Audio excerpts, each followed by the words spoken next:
Hoy tenemos sobre la mesa un documento que a primera vista parece, bueno, casi impenetrable. Ajá. El Boletín Oficial El Peruano del 17 de noviembre de 2025. Documento legal denso. Pero quiero que empecemos con una historia.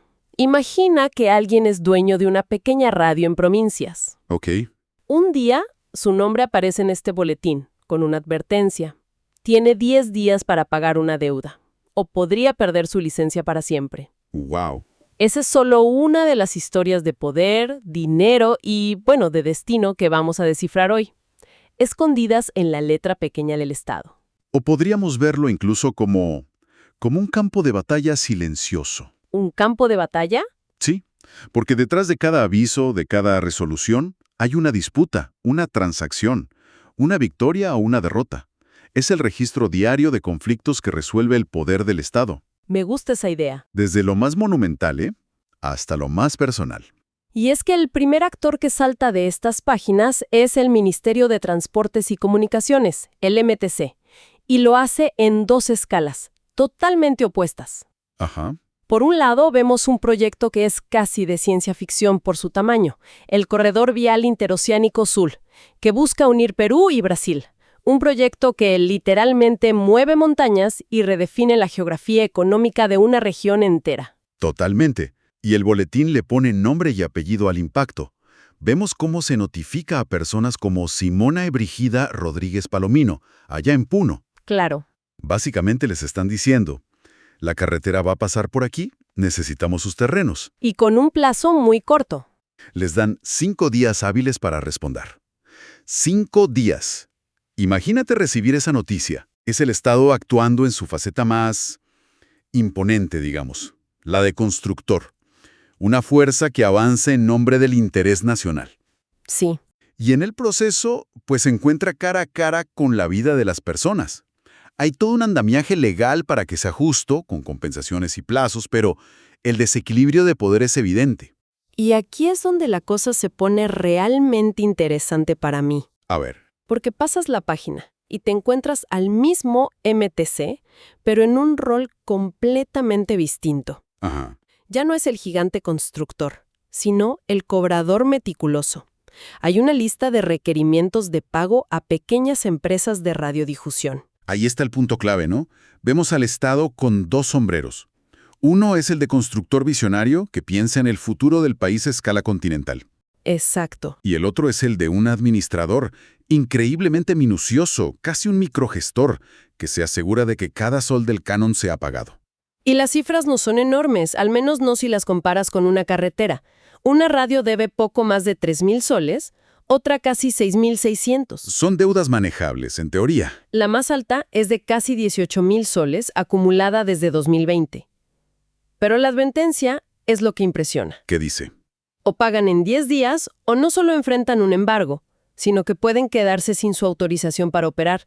O sea, se les apaga la voz. Y la pregunta que surge es, ¿por qué se llega a este punto?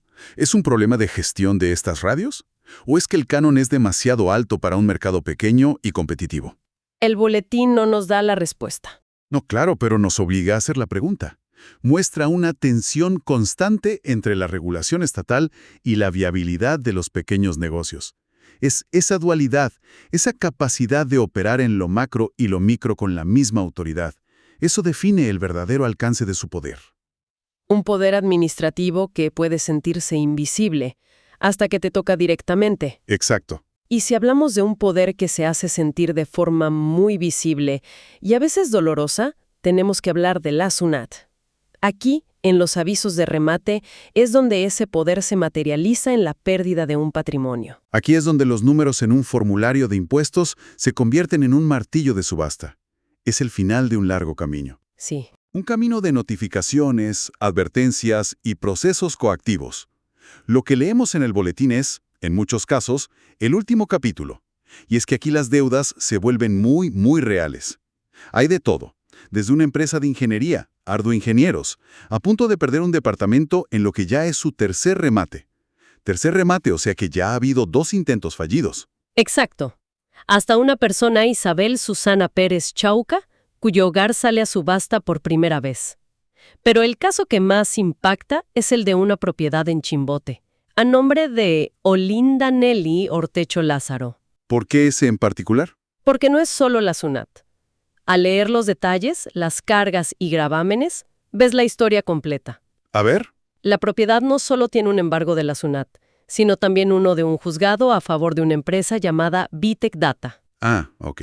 E incluso otro embargo de la municipalidad. Es como ver la biografía financiera de una persona colapsando en un solo aviso. Se ve la presión llegando de todos los frentes. Eso que mencionas es crucial. Estos avisos son una radiografía de la salud económica. Totalmente. Permiten reconstruir una historia de deudas, de apalancamiento, quizás de un negocio que salió mal. Y revelan que la SUNAT, aunque poderosa, no es la única entidad con capacidad de ejecución. A veces llega un bien que ya tiene múltiples acreedores esperando en fila. Y su alcance no se detiene en los bienes inmuebles. En otras páginas, la Intendencia de Aduana de Tacna le notifica a Rubén Laura Chambilla una multa de casi 19,000 soles. Una cifra considerable. O vemos a la de Puno sancionando a una empresa de transporte internacional por infracciones menores en el tránsito aduanero. Y a veces la fiscalización llega a una escala casi personal. Exacto. Está el caso de Lisette Karen Vilca Espinosa, a quien le incautan 23 kilos de calzado de segundo uso de origen extranjero. 23 kilos. No estamos hablando de un contenedor, sino de una cantidad que podría caber en unas pocas cajas.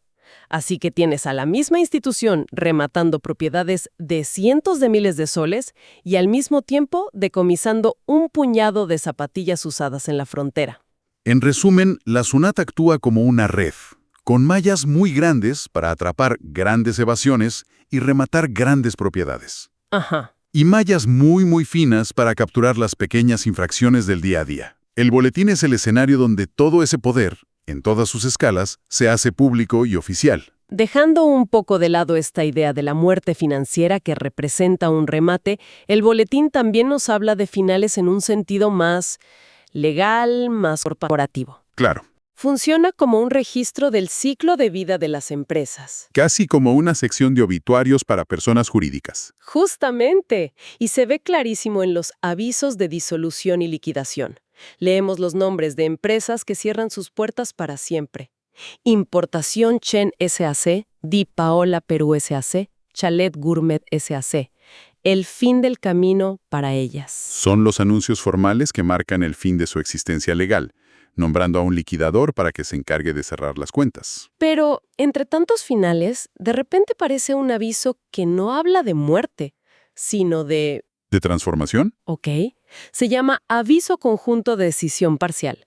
Involucra a dos empresas, Proyecto Cuadrado 08 S.A.C. e Ilusiones Constructora Inmobiliaria S.A.C. Suena casi como una cirugía corporativa. Significa que una empresa se está dividiendo o que una le está dando un pedazo a la otra. Es exactamente eso. Es una forma elegante de decir que una parte de la empresa, un bloque de su patrimonio, en este caso de Proyecto Cuadrado, se transfiere a Ilusione.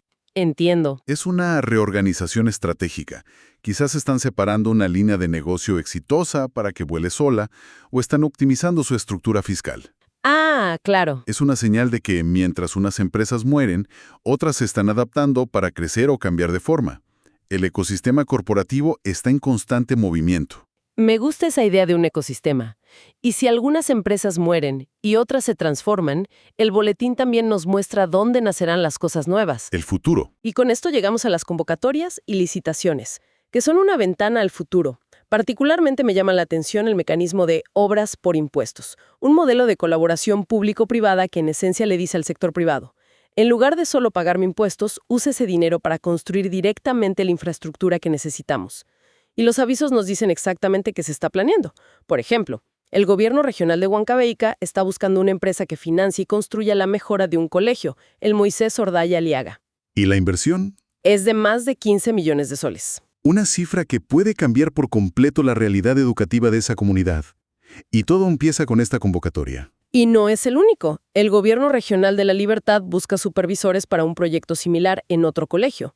Y a nivel más local, la Municipalidad de Oropesa en Cusco. Ajá. lanza un proyecto para pavimentar varias calles de su centro poblado por más de 3.4 millones de soles.